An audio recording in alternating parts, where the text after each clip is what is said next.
איך יכולת לעשות את זה? זו הייתה אשמתך. העקשנות שלך נגד הבלתי נמנע הרגה את האנשים האלה. כמה עוד צריכים למות, מרק? זה תלוי רק בך. ומה הם עשו עם החיים השבריריים והעלובים האלה בכלל? תקשיב למה שאני אומר. אתה יודע בתוכך שאני צודק. צודק?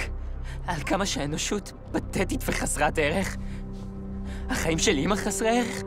כשמסתכלים על התמונה הגדולה... כן. דבי. איך אתה יכול לדבר ככה? איך אתה יכול להגיד את זה על אמא? שקרן!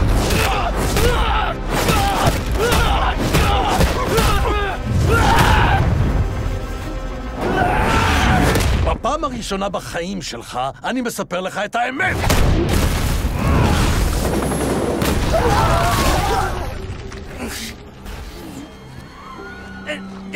אני צריך להציל אותו! אולי הפעם תלמד.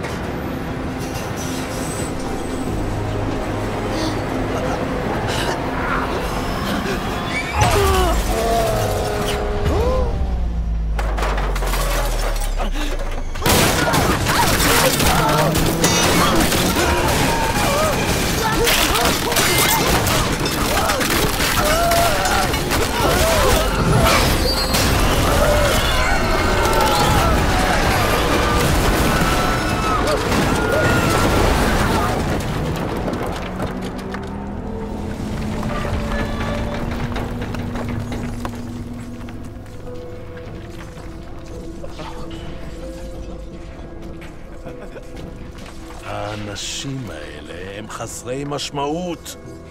הם אנשי מערות בלעדינו. לא, אתה טועה. אני ראיתי אותך מציל אנשים. ראיתי אותך כמעט מת כדי להגן עליהם. אולי היית בן וילטרום כשהגעת לכדור הארץ, אבל השתנית. היית שמח כאן. בטח, הייתי שמח.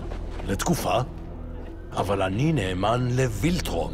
לא לתירוץ הפתטי הזה לציוויליזציה.